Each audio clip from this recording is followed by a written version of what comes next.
한국문학 100년.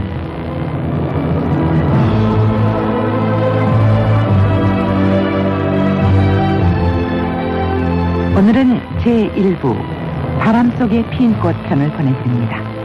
이 프로그램은 에이스 침대, 남양 나이론, 동원 산업, 린나이 코리아, 세진 컴퓨터랜드, 한국수자원공사, 한화백화점, 현대자동차, 헬태제과, 해표 유니리버, 종근당, LG화학, 두산아파트, LG전자 공동 제공입니다.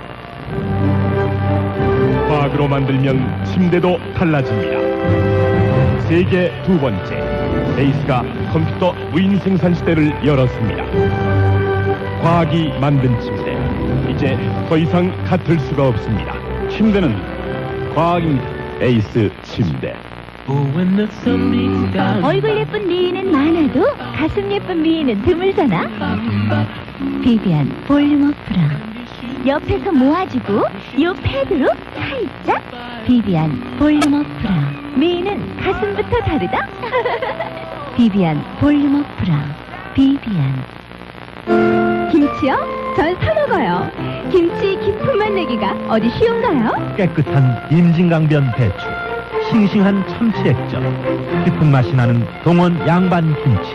이거 장모님 김치야? 맨날 얻어먹을 줄 아나? 동원 양반 김치. 김치 잘 고르는 것도 주부 능력이라고요. 추워. 난방 프로그램을 선택하는 초간편 예약 린나이 가스보일러. 그럼 오늘부터 네가 다 알아서 한다. 따뜻하고 조용합니다. 또 온수 샤워를 할 때에도 수온이 일정합니다. 린나이 가스보일러. 좋은 보일러가 좋은 집을 만듭니다. 이번에는 12월 16일 수원점 어정부점, 12월 23일에 일산점 안산점이 동시에 탄생합니다. 세진돌프 정부 컴퓨터. 세진 컴퓨터랜드 수원 의정부 일산 안산 동시 대탄생. 세진이 앞서 갑니다. 요즘도 물을 물 쓰듯 하시나요? 물을 물 쓰듯 하던 시대는 지났습니다. 다 같이 물을 아껴 쓰고 깨끗이 합시다. 수자원공사는 이 시간에도 여러분의 물을 지키고 있습니다. 깨끗한 물, 넉넉한 물, 한국수자원공사. 새해 복 많이 받으세요. 하나백화점이 고객 여러분께 신년 인사 올립니다. 한화백화점 갤러리아점, 잠실점, 수원점, 천안점, 그리고 한화 스토어까지. 새해에도 하나백화점은 고객 여러분을 정성껏 모시겠습니다. 한화 유통. 자동차 본고장인 독일에서 호평받는 그레이스.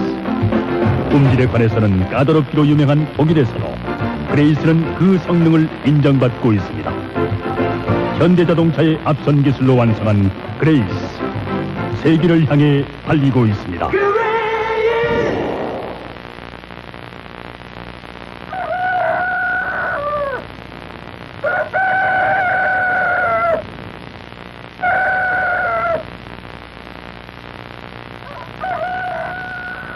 일청전쟁의 총소리는 평양 일경이 떠나가는 듯하더니 그 총소리가 그침에 사람의 자취는 끊어지고 산과 들에 비린 티끌뿐이라.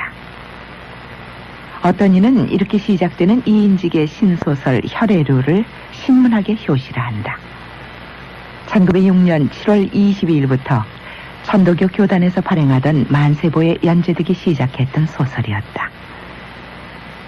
철썩 척 쏴 때린다 부순다 무너버린다. 태산 같은 높은 매, 집채 같은 바윗돌이나 요것이 뭐냐, 나의 큰 힘 아느냐 모르느냐 호통까지 하면서 때린다 부순다 무너버린다. 철썩 척 추루루 콱. 사람들은 또 이렇게 시작되는 최남선의 시 바다에서 소년에게를 한국 최초의 신체시로 손꼽는다. 육당이 1908년 11월에 자신이 가능했던 월간 종합지 소년 장간호에 실었던 작품이다.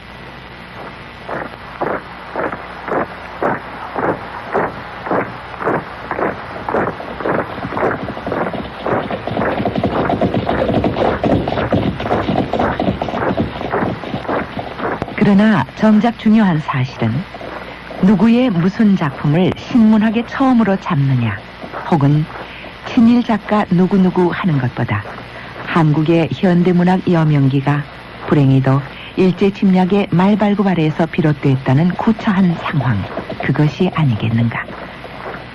이 시기는 조선에 1000만 명 미만의 인구가 살고 있었고 양장 여인이 처음 서울에 나타날 무렵이었으며 구한말의 언론인 장지영이 황성신문에다 저 유명한 사설 시일이야 방성대곡을 발표한 직후였으며 일제가 동양척식주식회사를 설립, 악랄한 방법으로 조선의 토지를 수탈하기 시작할 무렵이었다. 그러니까 한국 문학은 거의 숙명적으로 어떤 목적의식을 잉태했는지도 모를 일이었다. 이름하여 민족주의요, 저항의식이요, 계몽주의요, 또는 현실 참여 의식이라든가. 아니, 문학이란 도대체 무엇이란 말인가? 사람에 따라서는 구구각각의 대답이 나올 수도 있겠지만 우선 문학평론가 신동환의 말에 귀 기울여보자.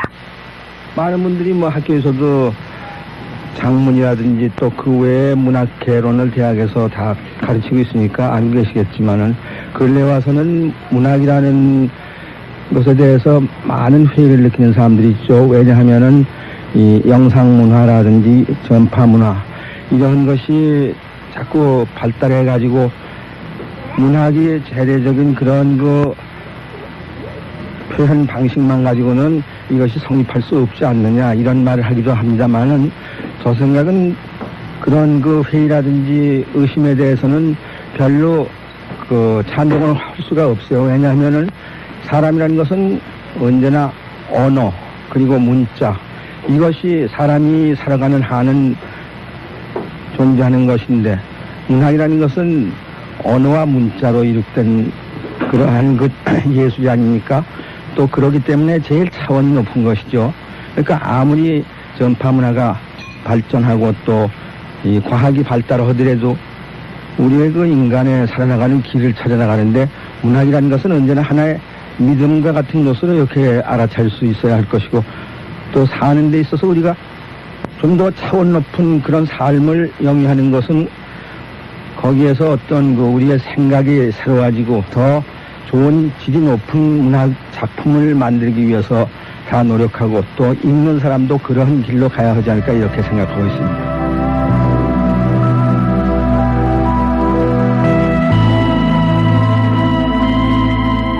이윽고 최남선과 이광수가 본격 문필 활동에 닻을 올린다. 일본 와세다 대학 입학 3개월 만에 모의 국회 사건으로 쫓겨난 육당 최남선은 서울에서 월간 잡지, 소년, 아이들 보이, 청춘 등의 연연 창간으로 범문화 사업 전개에 주력했는가 하면 일본 와세다 대학에 입학했던 25세 청년 이광수는 1916년 11월에 문학이란 무엇인가를 발표하면서 이듬해 정초부터 매일신보의 최초의 장편 소설 무정을 연재하기 시작했던 것이다. 서울대 김윤식 교수는 춘원 이광수의 작품 세계를 이렇게 평하기도 한다. 이광수의 문학은 계몽주의의 범죄에 속하는 그런 문학이다 이렇게 정의를 할 수가 있죠. 그리고 이광수의 우리가 문학사적인 의미를 따지려면 그것은 무정이라는 작품으로 되게 규정을 합니다. 이광수는 많은 소설을 썼지만은 그 대부분이 통속 소설이라고 이렇게 규정을 합니다. 또 좀 높이 평가해서는 그 대중소설이라고 이렇게 많이 얘기를 해요. 그렇지만 이 무정만은 그렇게 간단하게 얘기를 하지 않습니다. 무정의 문학사적인 성격은 그것이 최초의 우리 그 장편 소설이었다는 것, 계몽주의적인 성격이 뚜렷하다는 것, 그리고 새로운 문장을 시도했다는 것, 이런 점에서 이 무정은 1917년에 나왔지만은 그야말로 기념비적인 그런 작품이다 이렇게 일반적으로 말할 수 있습니다. 근데 이광수가 썼던 그 후에 많은 장편들, 이 소설들은 그 세계를 우리가 들여다보면 구조상으로 정삼각형 연애 소설이라고 이렇게 할 수 있어요. 무정도 그렇고 사랑도 그렇고 흑도 그렇고 이 정삼각형 연애 소설이라는 것은 이 대중성의 그 가장 중요한 그런 요소인데 남자가 하나 있고 여자가 양쪽에 이제 두 사람이 있단 말입니다. 근데 한쪽 여자는 전통적인 이런 이제 순진한 착한 이런 여자고 한쪽 여자는 재색을 경비한 이런 그 뛰어난 여자고 이렇습니다. 그러니까 이 남자는 여기서 갈팡질팡하고 있어요. 그러다가 결국 어느 쪽으로 택하냐는 것 되면 이 재색을 경비한 이 부잣집 딸 쪽으로 간다는 것 이런 구조로 되어 있습니다. 이것이 그 대중성의 그 한 그 기반이죠. 그러면 이 남자의 그 의식 상승은 어떠냐 하면 이 남자는 고아가 중심으로 되어 있습니다. 이 사람의 어떤 소설도 이제 그 남자 주인공은 고아의 일종인데 이건 자기 자전적인 것도 하고 관계 있습니다만은 또 다르게 보는 것 같으면 일제하에서 우리 민족은 사실 국가가 상실되어 있기 때문에 고아와 같은 것입니다. 그래서 자기 개인적인 고아의식하고 이광수는 11살 때부터 고아가 됐으니까 그리고 이 민족사적인 이 고아의식 이 국가 상실의 고아의식 이것이 매치돼서 그 소설의 주인공 남자 주인공이 큰 의미를 갖는 것입니다. 이중적인 의미를 갖죠. 그래서 이 독자들이 자기도 스스로 고아라고 착각을 하고 또 이 고아가 어떻게 출세해 가는가 하는 것에 흥미를 갖고 이래서 이광수의 소설이 많은 사람들에게 읽히고 했다. 이렇게도 얘기할 수가 있습니다.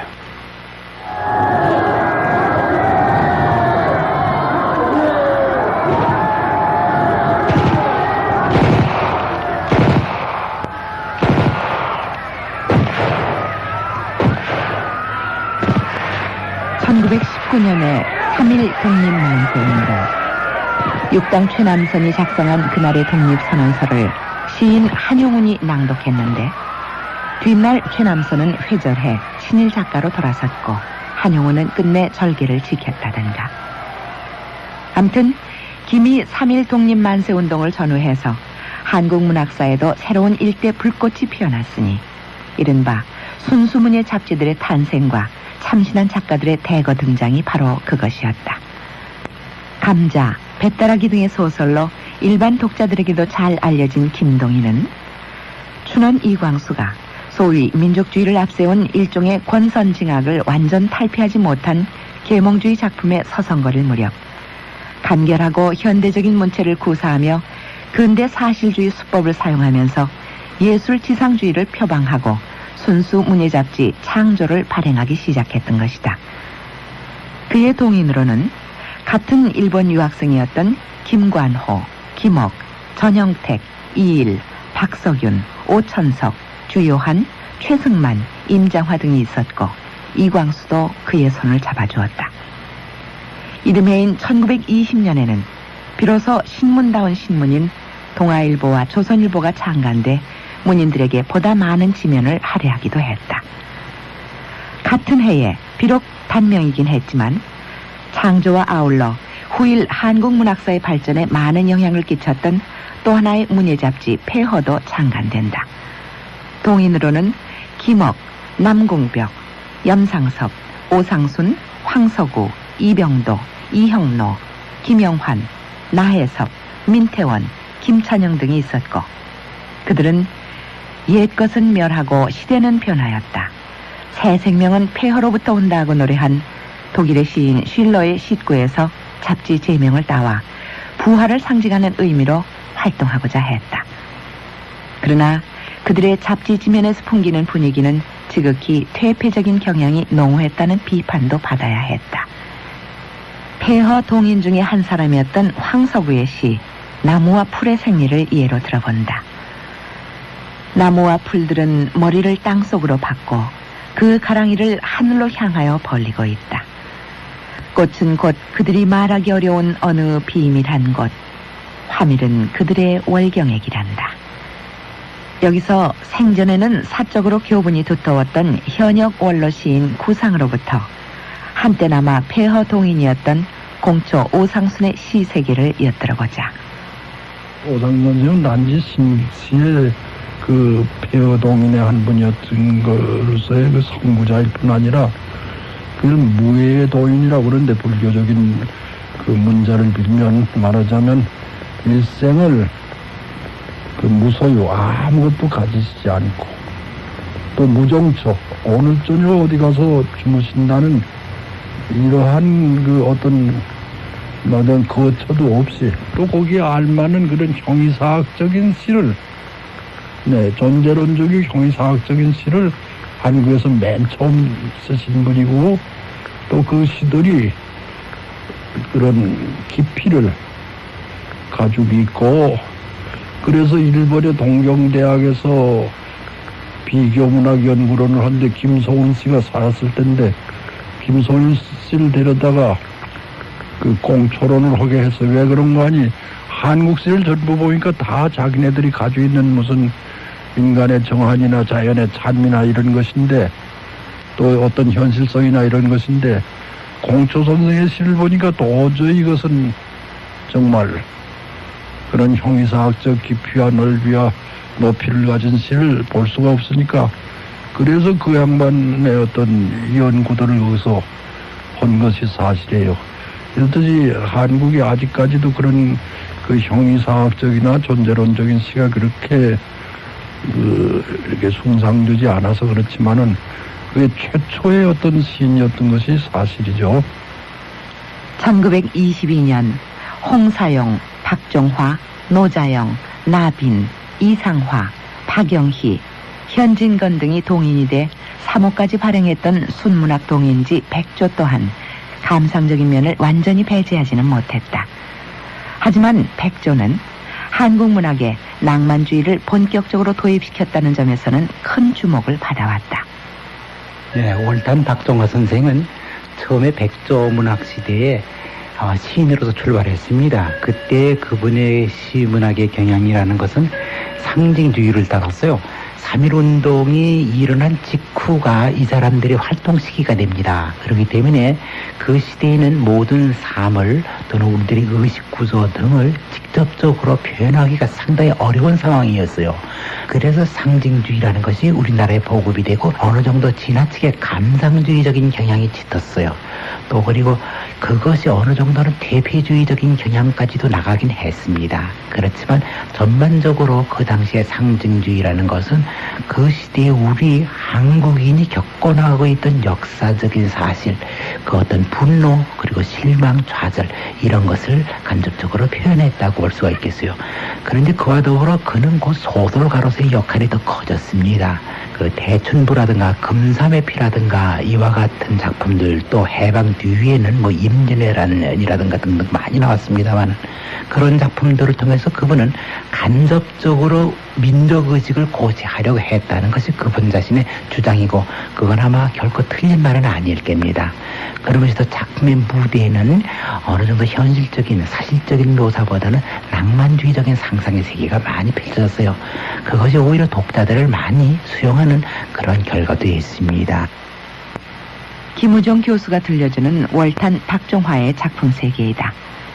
이 밖에도 개벽이란 잡지를 통해서 현진건이 소설가로 등장했고, 서정시인 김소월이 나타났으며, 장미초원이란 잡지를 변영로, 황석우 등이 창간하기도 했고, 이병도, 염상섭 등이 문우회를 조직하는 등 바야흐로 작가들은 동시대 상황 아래서도 각기 제 목소리 내기에 바쁘기만 했다.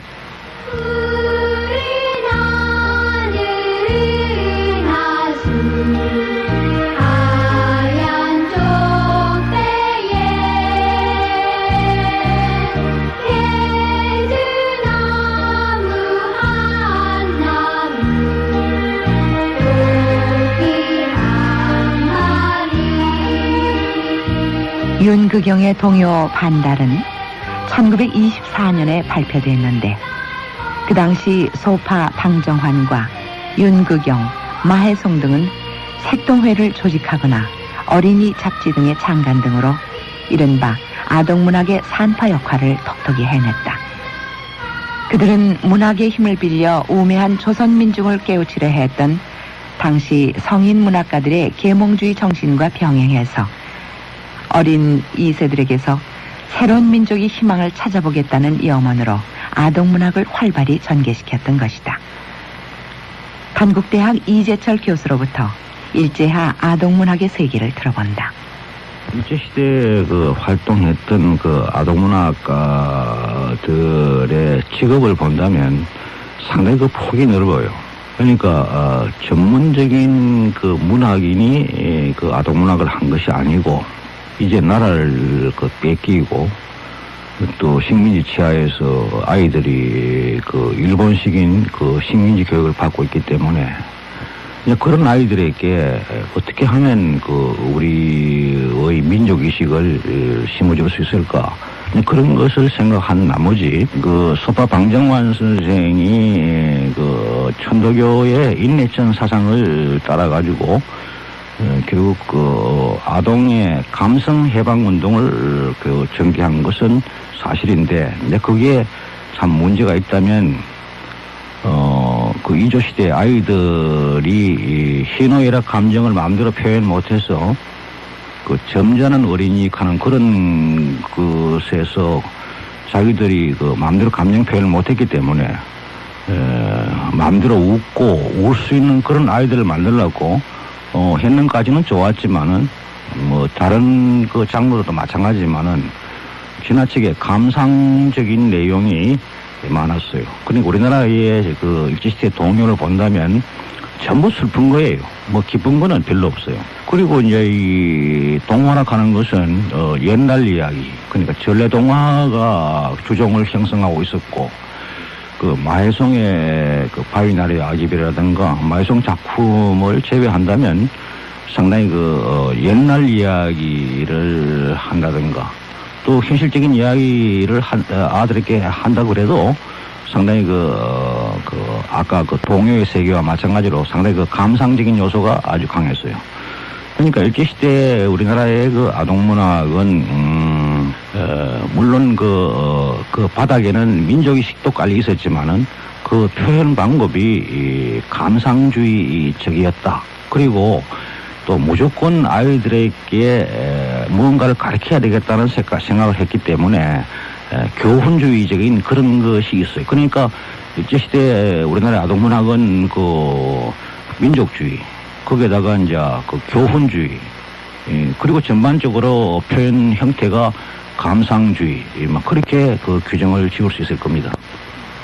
바로 그 무렵에 훗날 국문학자로 이름을 드날린 무예 양주동은 유엽 등과 더불어 문예지 금성의 창간으로 문인 대열에 들어서기도 했다. 자유문인협회 신세훈 회장은 양주동의 시세계를 이렇게 평한다. 예, 양주동 박사는 시인이기도 하지만은 역시 우리 어학, 향가의 연구가로서 더 유명하고 그분의 생전의 말씀으로서는 자기는 향가를 연구를 해서 글을 썼기 때문에 일본 학자들한테 이겼다.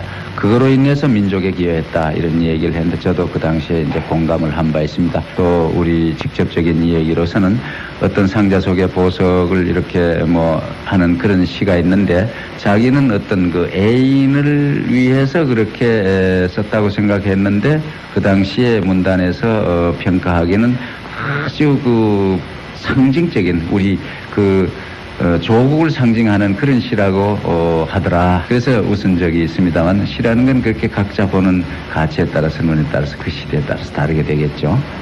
일단 양주동 선생은 시단에서나 학계에서나 선구자였던 건 틀림없습니다.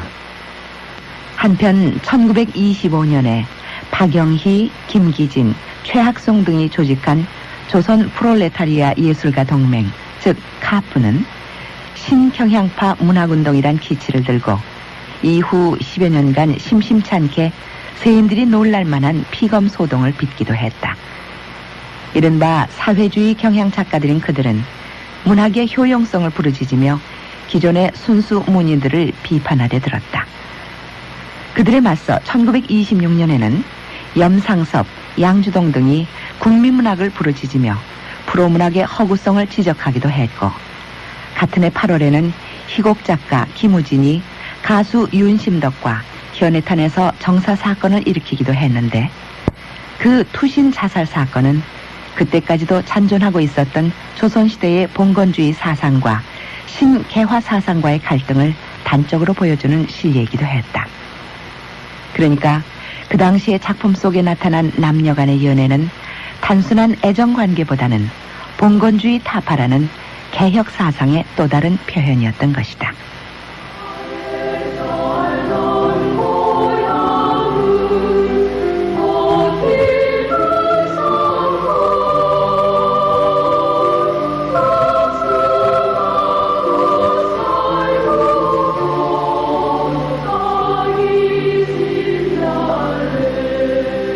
이원수 작사 홍난파 작곡의 고향의 봄이 1927년에 발표되었다. 그 무렵 좀 더 정확히 말하자면 1928년 11월 21일 벽초 홍명희의 소설 임거정전이 조선일보에 연재되기 시작했는데 그때까지만 해도 신문 연재 소설들은 지금처럼 대중 통속 소설로 전락하지 않은 본격 문학이기도 했다. 예를 들면 근대 소설의 대표작으로 손꼽히는 염상섭의 만세전, 3대 등도 신문 연재 소설이었고 채만식의 탕류, 태평천하도 신문 연재 소설이었다.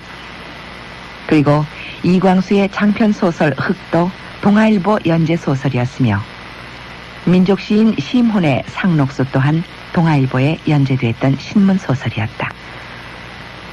그처럼 당시의 신문은 기성 작가들에게 일체의 상업성을 배제한 지면을 할애하면서 신춘문예 작품 공모 제도를 통한 신인 작가의 등용문 구실까지 톡톡히 해냈던 것이다.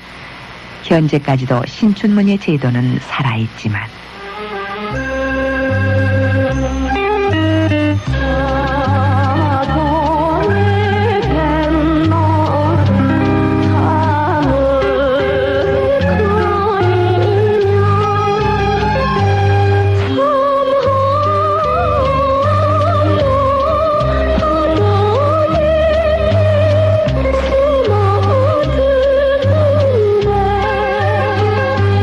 (1930년대) 조선에 대한 일제의 탄압은 점점 더 혹독해지기만 했다.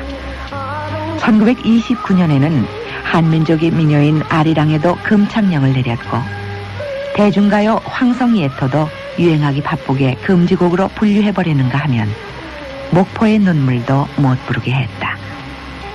일제는 조선의 민족 감정까지 변질시키고자 혈안이 돼 있었던 것이다. 그러나 작가들은 마치 생존의 의미라도 찾는 듯이 글을 쓰고 있었다.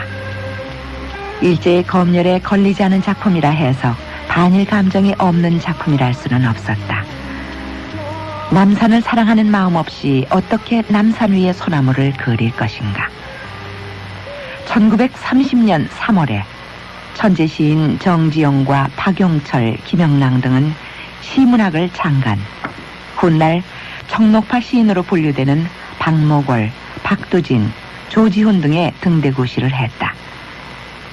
이듬해에는 시인 이상이 조선일보에다 오감도란 저 유명한 시를 발표하고 이하윤, 박용철 등이 문예 월간지를 창간한다.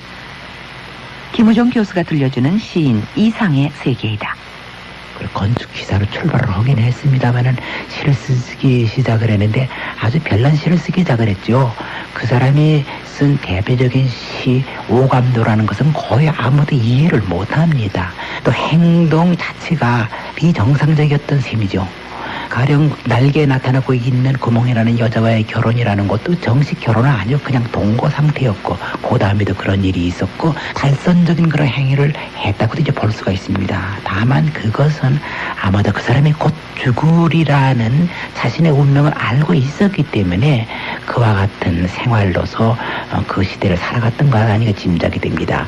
현실에 대한 야유, 그 조롱, 좌절감, 슬픔 이런 것들이 나타나게 됩니다. 특히 그런 야유와 조롱이라는 것은 섹스 문제와 상당히 많이 관련이 있습니다.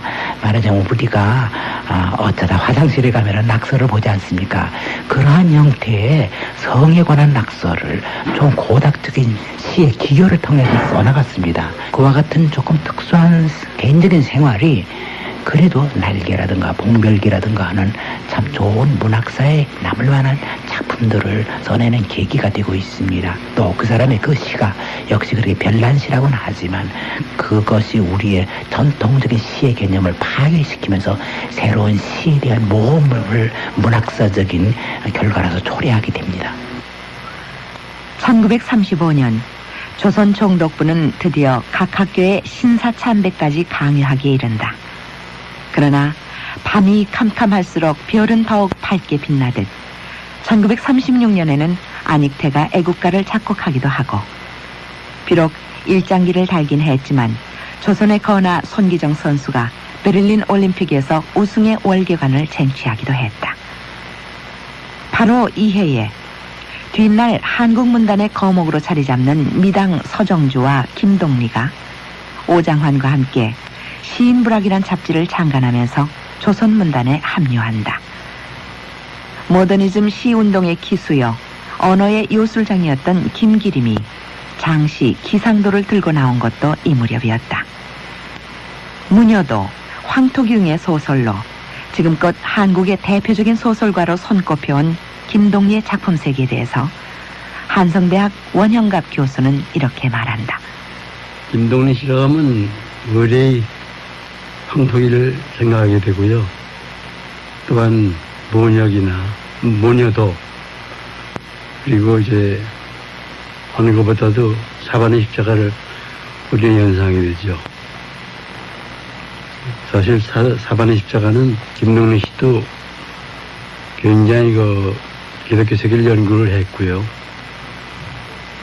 근데 기독교 세계를 아주 틀림없이 맞춰 들어갔어요. 예수의 세계는 역사적 예수하고, 그리고 이제 그리스도로서의 예수거든요. 이를 나누잖아요. 나누는데 그런 말을 흔히들 모릅니다. 모르는데 이 김동리 씨는 그걸 어느 전에 파악해가지고 그 사반이라고 하는 인물을 내세워서 역사적 예수로 보고요. 그다음에 예수가 주장하고 나온 그 그리스도로서의 예수 세계, 여기에 도전합니다. 물론 그 도전에 선치지요. 그지만 짐으로서 이제 작가로서의 회의주의 같은 것이 더 짙게 남고요.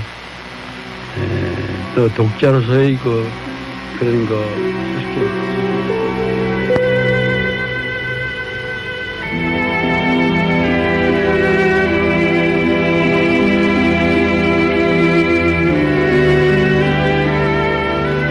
바람이 어디로부터 불어와 어디로 불려가는 것일까? 바람이 부는데 내 괴로움엔 이유가 없다. 내 괴로움에는 이유가 없을까? 단 한 여자를 사랑한 일도 없다. 시대를 슬퍼한 일도 없다. 바람이 자꾸 부는데 내 발이 반석 위에 섰다. 강물이 자꾸 흐르는데 내 발이 반석 위에 섰다. 윤동주의 시 바람이 불어다. 윤동주는 1917년 북간도의 명천동에서 태어나 동경 리꼬대학 영문과에 다니다가 1943년 사상범으로 체포돼 해방이 되던 해에 일본의 감옥에서 옥살을 했다. 그때까지만 해도 사람들은 조선에 윤동주처럼 좋은 시인이 있었다는 사실조차 알지 못했다. 하늘과 바람과 별과 시란 그의 유고집이 1968년에 출간되기 전까지는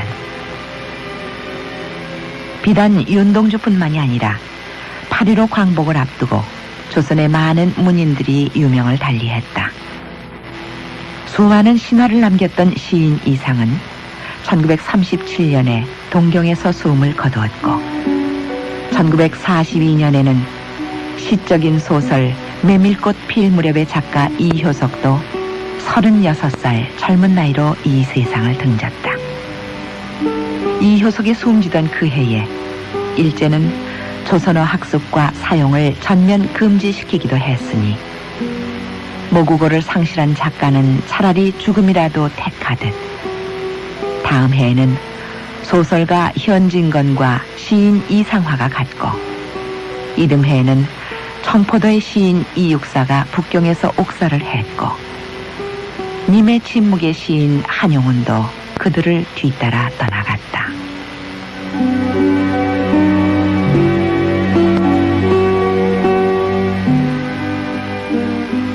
식민지 시대 때 우리 문학은 그 이전부터 근대화 과정에서 그 민족 해방과 인간 해방을 함께 이루려는 그 문학부 본래의 사명을 달성하고자 했습니다. 그러나 다 아시다시피 일제 식민지 시대 때의 통치자들은 그런 문학 본래의 기능이나 그 효용보다는 오히려 그 오락화 내지 그 신경 말초를 자극하는 방향 쪽 문학을 권고했기 때문에 그걸 흔히들 우리는 예술지상주의라고 말하고 했죠.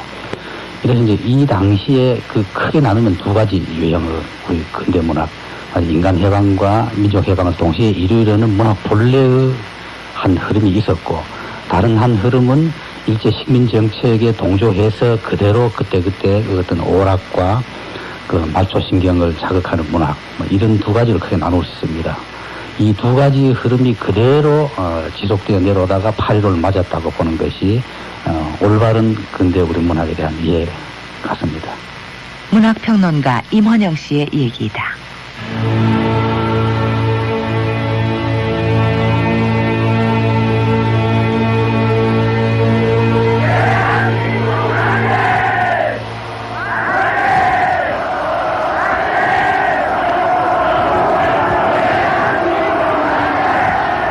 (1945년 8월 15일) 이른바 환희의 해방정국과 국토분단이란 민족적 비극을 동시에 수용해야 했던 한반도의 작가들. 어느새 날카로운 이념의 대립은 문인 세계에서도 첨예한 양상을 띠고 있었다.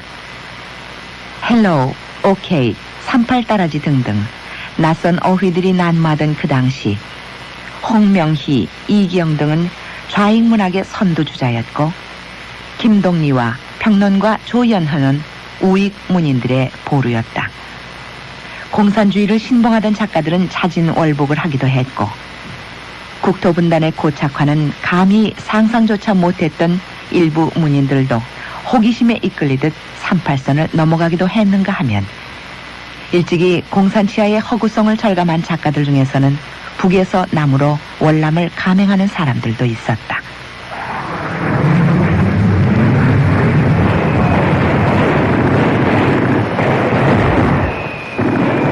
광복 5년 만에 6.25 전쟁 발발. 대한민국의 운명이 백척간두에 서 있었고 휴전이 될 때까지는 작가들도 참담한 생사의 기로를 헤맬 수밖에 없었다. 전쟁의 유산은 언제 어디서나 처절한 가난과 무서운 질병과 가련한 고아와 수많은 과부와 윤리관의 붕괴와 무질서와 혼란뿐이다. 원로 시인 구상은 이렇게 증언했다. 8.15 후에 이제 그 시녀 작가들이 양쪽으로 갈리는데 어떻게 갈리는 거 아니? 하나는 우리의 전승적인 문학 감성을 지닌 사람들, 자연의 예찬이라든가 어떤 초연주의 같은 또 불교의 어떤 영향하에 있는 어떤 촐타리식 같은 거 이런 것을 주로 하는 소위 민족진영 문학인하고 또 한쪽은 결국 합리적인 지성, 소위 유럽의 합리적인 어떤 자기 그 몸에다가 여러 가지 그 현대적인 어떤 지성이나 감성을 지닌 사람들하고서 이렇게 갈리는데 그 사람들이 주로 오히려 소위 좌익적인 그 문학가 동맹이라는 걸 형성을 해요. 사실에서 엄밀한 의미에서는 이태준이니 정지영이니 김기림이 이런 사람들은 극히 자유주의자죠. 그리고 그 뒤에 무슨 그런 의미의 프롤레타리아 문학적인 그런 정치성을 가지고 있지 않은 사람인데도 말하자면 그 미 군정화의 어떤 불합리성 때문에 오히려 내가 보기에는 그런 것에 더 많이 쏠렸다고 생각해요. 내가 그 47년도 그때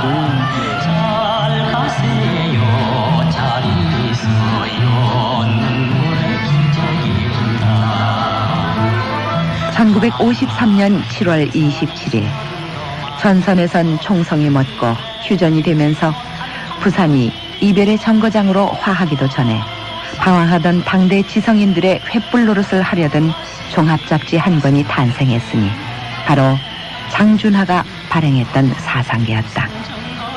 아니, 동인 문학상 제도나 신인 문학상 제도까지 시행하던 사상계는 당대 작가들의 숨통을 틔워주었을 뿐만 아니라 어쨌든 생존한 작가들에게는 작품을 쓸 수 있는 용기까지 부여했던 셈이었다.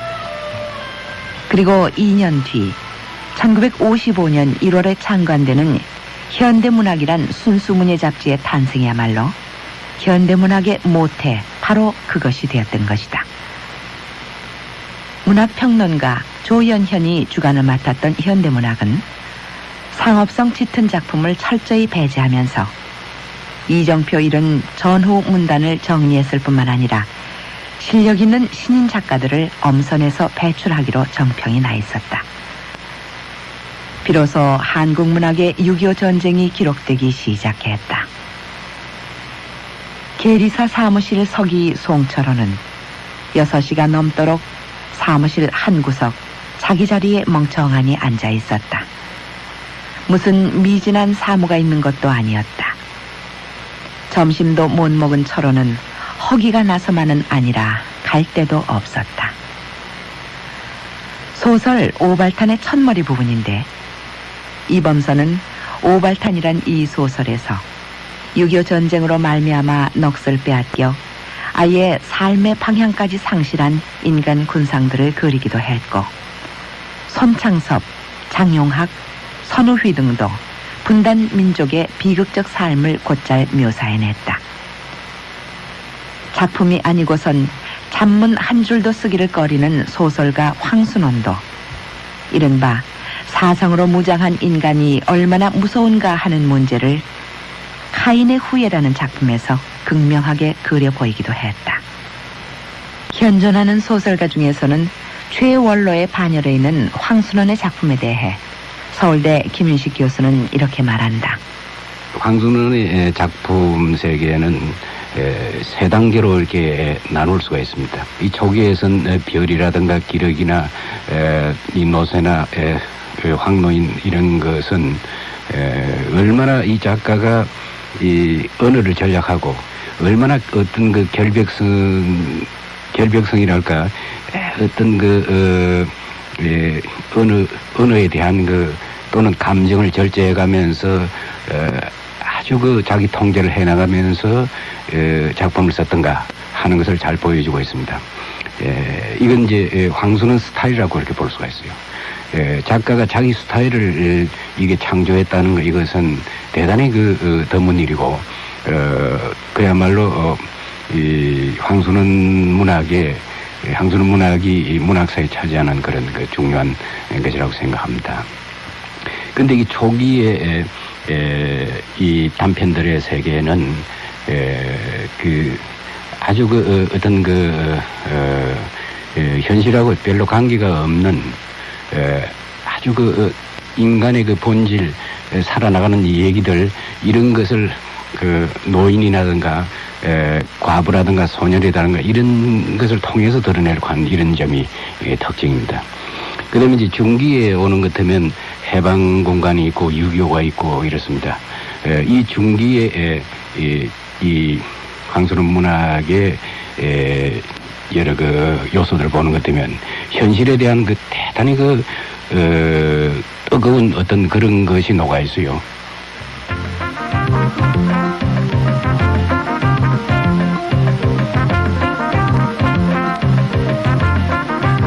그즈음 70여 명의 여성을 농가는 사나이 박인수 사건이 인구에 회자하고 있었다. 혼란한 전후 사회상의 한 단면이기도 했는데 소설가 정비석은 서울신문에다 당시의 세태를 자유부인이란 대중소설로 연재하다가 사회 문제로 비화돼 곤욕을 치르기도 한다.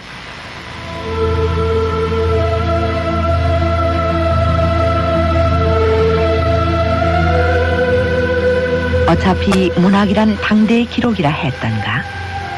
1950년대 말 무렵까지만 해도 대한민국의 소설계엔 김동리, 안수길과 낙동강 파수꾼으로 잘 알려진 김정환이 버티고 있었으며 시인으로는 스스로 국보라 자처했던 양주동을 비롯해서 청마 유치환, 박목월, 박두진, 조지훈, 김광섭, 김현승, 장만영, 모윤숙, 신석정, 주요한, 박남수, 김용호, 하나원 등이 건재했었고 희곡 작가로 오영진, 유치진 등이 있었고 시조 시인으로는 이은상, 이영도 등이 활발히 활약했으며 아동문학은 윤석중, 김영일 등이 지켜주고 있었다. 그렇다면 김기림, 정지용처럼 납북당한 문인이나 홍명희, 이기영처럼 월북하는 등 북으로 간 40여 명의 작가들의 면면은 어떠했던가. 평론가 임헌영을 통해 북으로 간 작가들의 모습을 더듬어 본다. 지금 이 90년대 이후 사회주의권이 붕괴되고 세계사가 재편성된 지금에 와서 8.15 직후 올바른 역사적인 상황을 이해한다는 것은 대단히 어려운 일입니다. 왜냐하면은 이미 역사적으로 잘못됐다는 것이 증명되어 버렸는데 새삼 그 사회주의를 이상으로 삼고 그 문학을 하면서 월북했던 사람들이 무슨 꿈과 이상이 있었겠느냐 뭐 이렇게 생각하기 쉽죠. 그러나 1945년 더 정확히 얘기하면은 일제식민지라는 혹독한 민족적인 대고통을 겪고 난 직후에 있었던 1945년 8월 15일 상황이라는 것은 지금 입장하고는 다르다는 걸 먼저 이해해야 될 것 같습니다.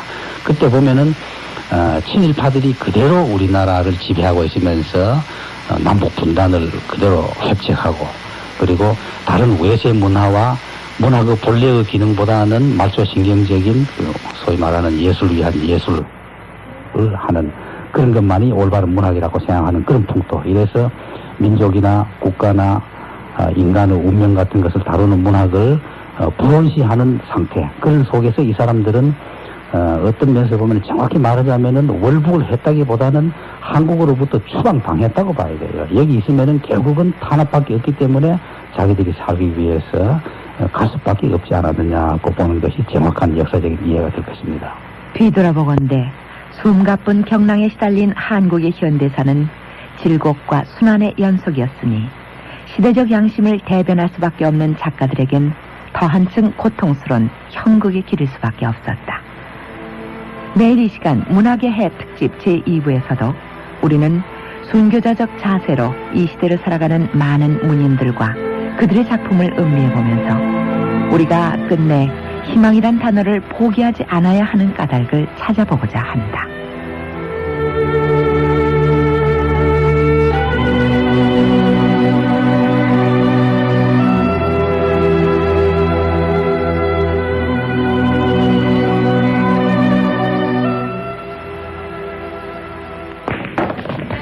나 포켓볼 배웠다? 그 짜릿한 쾌감 아마 모를걸? 난 포켓팩 먹었다. 포켓팩? 쌀과자, 김, 땅콩을 고소하게 씹어먹는 재미. 거기다 맥주까지 곁들이면 안 먹어보곤 진짜 모를걸. 혜태 포켓팩. 김말이, 감시, 김치만미과 3가지. 고향을 찾을 때마다 작은 보따리 가득 정성껏 싸주시던 어머니의 참기름이 있었습니다.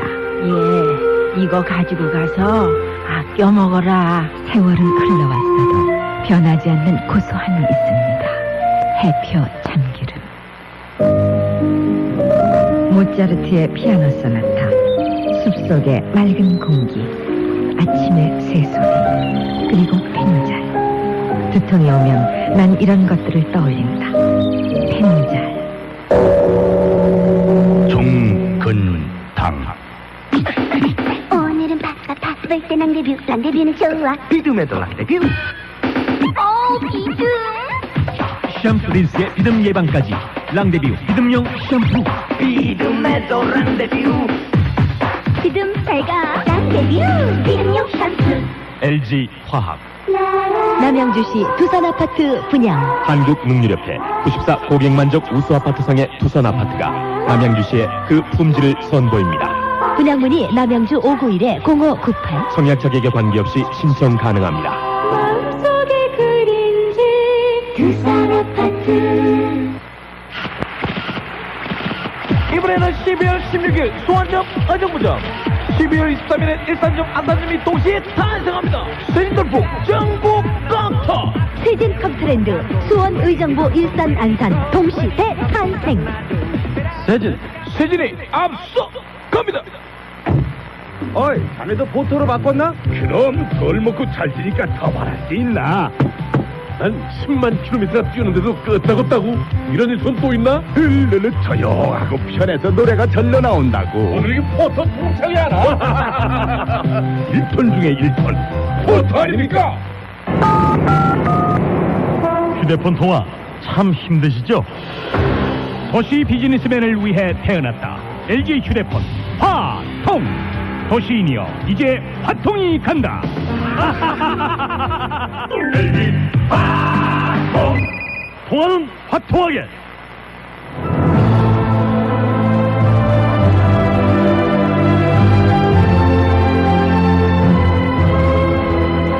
문학의 해 특집 2부작 한국문학 100년.